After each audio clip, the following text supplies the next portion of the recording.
What is up, Starseeds? I'm Sid, and today we are going to be talking about piercing your belly button, which is kind of a specific topic, but I was thinking about this when I was in the shower a few days ago, and I figured it would be a good topic to talk about. Now, the day after I turned 18, I got my belly button pierced and my nose pierced for real. I had been wearing the fake nose ring for like a year or two beforehand, and I really liked it, but I always wanted a little nose stud. So I got that the same day I got my belly button. I had already had 3 piercings in each ear, which I loved as well. And I feel like this video can tie into those piercings as well, really any piercings on the body, but mainly the belly button and other really sensitive spots like that, like the genitals or the tongue. I feel like those are kind of the most closely related to the belly button, which we're going to be mainly talking about today. I don't know if you guys have been watching me since my turning 18 video, but in that video I mentioned that I had had seizures and I really wasn't sure why, but I had my suspicions because they happened right after cleaning my belly button. And I don't even know if I should call them seizures, but basically what happened was a couple days after I had my belly button pierced, I was cleaning it in my bathroom per usual. I was really low on iron at this time. I am like on again, off again, anemic, and now I have that down path, so I take my iron pills when I feel like I need them, but really I eat a well enough balanced diet that I really don't feel the need to take iron pills anymore. But when I was 15, 16, 17, 18, it was pretty bad sometimes. I was also on my period, so I don't really think that was helping with the low iron. Anyways, I'm putting salt water on my belly button. I don't think I was supposed to turn it like I would an earring or a nose ring, but I was used to doing that to my new piercing, so I was kind of twisting it a little bit. And if you guys don't know, the belly button has a ton of nerve endings there. So I think that is a main contributor for my weird physical reaction to this. So I got really lightheaded. I felt like I wasn't really able to see anything. So the last thing I remember was opening my bathroom door, and then I blacked out. There was people over at my house, so they kind of came running, helped me. They said that my body was shaking. I don't remember any of this. I woke up running down the hallway screaming like, "Get the F off of me." I also had a pretty traumatic day prior to this night when this happened, so maybe that contributed, but it was the cleaning of the belly button that triggered this. Like, that is what I was doing when it happened. A couple minutes after I come to full on running down the hallway of my house, I am eating a banana. I'm trying to eat food, trying to like get my iron up, get my blood sugar or something up. I'm sitting down on like the edge of my bed and I say like, it's gonna happen again. Like, I feel it coming again.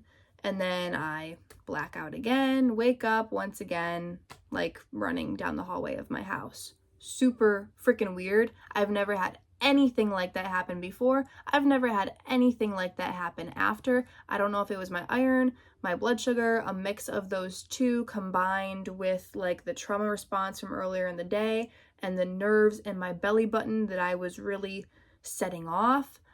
I don't know, but it was a recipe for that, like, disaster. My doctor said she doesn't know what happened, but since I hadn't had anything before or after, she chalked it up as, a weird mix of all those things that I had mentioned, but she wouldn't call them seizures. That's kind of what the people in my house described it as looking like I was shaking, and then once I kind of stopped shaking and convulsing or whatever that was, then I like got up, still not conscious, and ran, which I think was kind of a trauma response from earlier in the day. So the belly ring only lasted a few days. I had one of my guy friends take it out for me because he knew how to, and I really had no clue. But it also started to look kind of infected, even though I was cleaning it really well, maybe a bit too well. I think it was pierced too quick. I have friends who are piercers, and they say that you are supposed to pierce slow to give the nerves time to like adapt to that change in their physiology. Like, there's something impaling that area and you need to do it slow so your body has time to process that.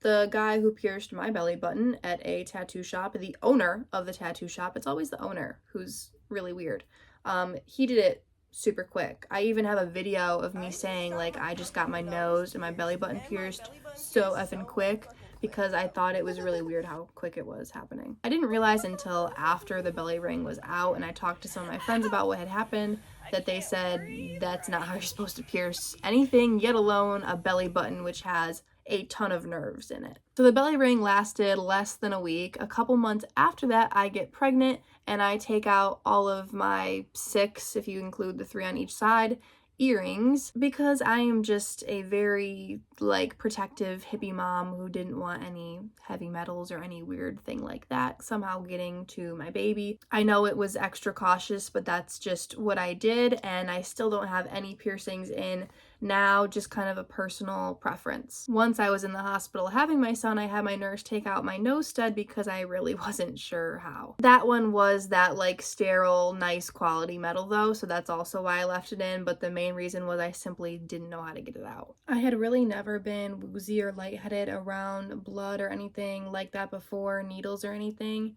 until after this happened, and also after I had my son. I hadn't really been around that until post-labor, like a few years ago when I got my blood drawn.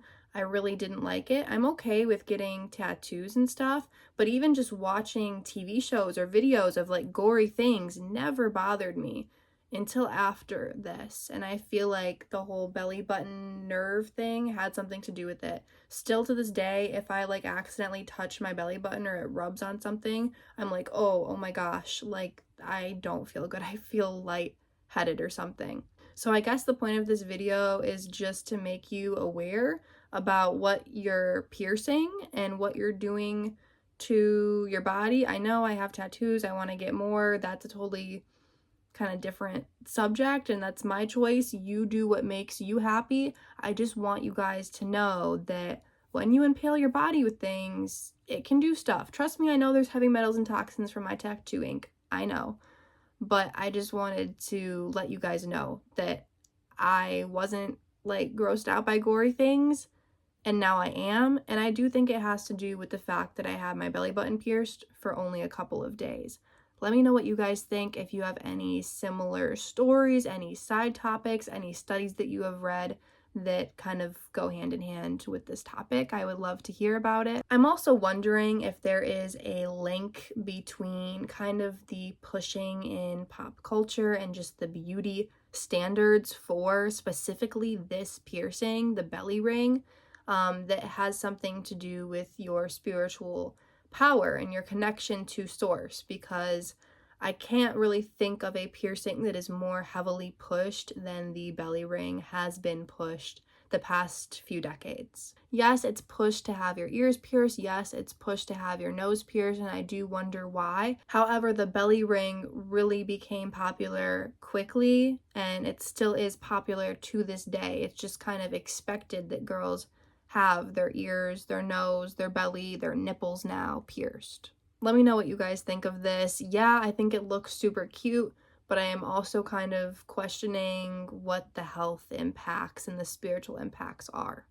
There are so many different cultures spread out across the world who understand the spiritual significance behind specific piercings and other bodily modifications. So I am very excited to do a deep dive on these practices to better understand them, and will in the future present that information to you guys as well. I am not against piercings at all. I just think there is some spiritual meaning behind it, and it's possible that in the Western world and in America, we might be missing the spirituality behind these piercings, and if they were done in a more intentional way, they might have greater spiritual benefits. If done with, negative intentions or not fully being aware of that power might be used in a negative way, perhaps by the people piercing you. So that's just something to think about. If you do get piercings, go into it with good intentions. And like I said, once I research these other cultures and their practices, specifically when it comes to bodily modifications,